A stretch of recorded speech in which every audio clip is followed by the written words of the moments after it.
Selamat pagi, anak-anakku sayang. Bagaimana kabar kalian hari ini?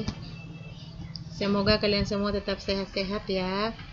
Hari ini kita jumpa lagi dalam video pembelajaran bersama Ibu Guru. Kita masih belajar di subtema 2. Nah, hari ini Ibu akan bahas tentang perkembangbiakan hewan. Materi subtema 2 untuk perkembangbiakan hewan, Ibu Guru rangkum di dalam video ini ya. Mari kita simak sama-sama.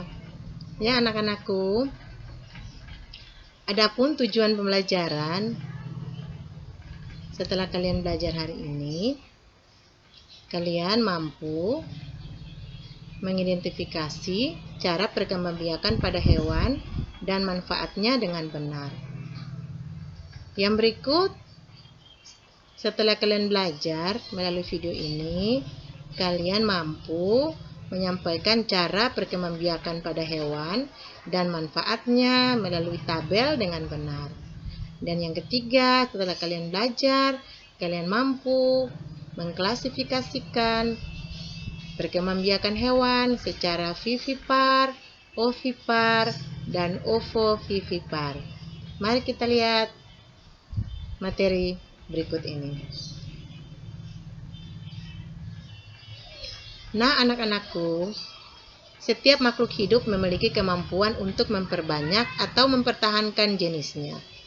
Proses menambah keturunan ini disebut juga dengan perkembangbiakan makhluk hidup. Perkembangbiakan makhluk hidup sendiri dibagi menjadi dua, yaitu perkembangbiakan generatif dan vegetatif. Nah, hari ini Ibu Guru akan bahas perkembangbiakan hewan secara generatif. Perkembangbiakan hewan secara generatif adalah perkembangbiakan yang dilakukan dengan cara perkawinan. Perkawinan ini terjadi apabila sel dari spesies jantan bertemu dengan sel dari spesies betina. Nah, dari perkawinan tersebut akhirnya menghasilkan keturunan dari jenis yang sama dari induknya. Nah, anak-anakku, perkembangbiakan secara generatif dibagi menjadi tiga. Yang pertama, vivipar atau beranak. Yang kedua, ovipar atau bertelur. Dan yang ketiga, ovovivipar atau bertelur dan beranak. Yuk kita lihat sama-sama masing-masing bagiannya.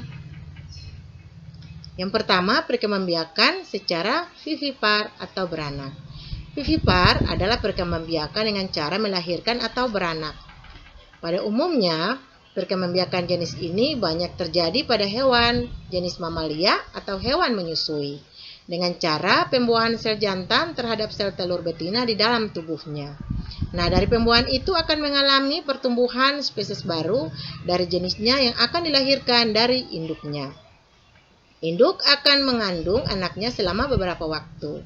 Untuk proses penyempurnaan bentuk tubuh pada spesies baru tersebut, selama dikandung, dia mendapat asupan makanan dari induknya.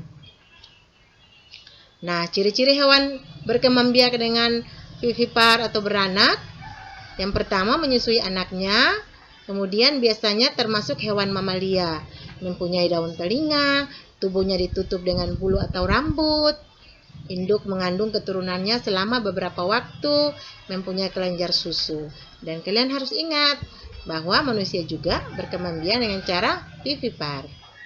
Nah, ini adalah contoh-contoh hewan yang berkembangbiak dengan cara vivipar. Ada sapi, kucing, anjing, kuda, gajah, kelinci, harimau, paus, dan lumba-lumba. Dan masih ada juga yang lain. Yang berikut adalah perkembangbiakan secara ovipar atau bertelur.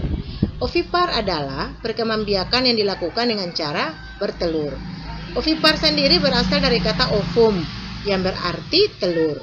Setelah bertelur, induk akan menggerami telur tersebut beberapa waktu agar bisa menjadi spesies atau individu baru yang sejenis.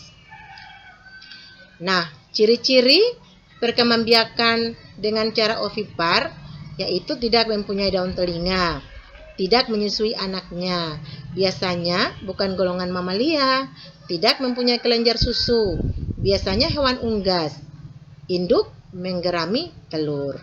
Nah, berikut ini adalah contoh-contoh hewan yang berkembangbiak dengan cara bertelur atau ovipar. Ayam, ikan, burung, cicak, katak, penyu, kupu-kupu, capung, dan masih banyak yang lain. Baik anak-anak, yang ketiga adalah perkembangbiakan secara ovovivipar atau bertelur dan beranak. Ovovivipar adalah perkembangbiakan makhluk hidup dengan menggabungkan antara ovipar dan vivipar. Embrionya berkembang dalam telur, tetapi telur itu berada dalam tubuh induknya. Setelah telur itu menetas, baru induknya melahirkan seekor spesies baru yang sejenis dengannya. Nah, hewan yang berkembang biak secara ovovivipar tidak memiliki ciri-ciri khusus. Akan tetapi, perbedaan hewan ovovivipar dengan hewan lain hanyalah dari proses pembuahan hingga melahirkan.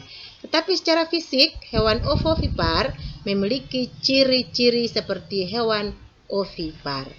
Nah, ini adalah contoh hewan yang berkembang biak dengan cara ovovivipar, seperti ikan hiu, ikan pari, kuda laut, kadal, buaya, dan masih banyak juga yang lain.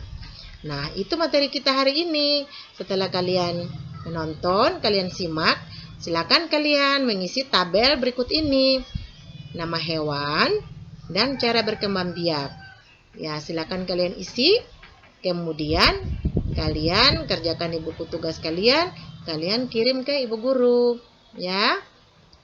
Baik, dan setelah itu kalian juga bisa menulis refleksi kalian hari ini. Apa yang paling menarik yang kamu pelajari hari ini?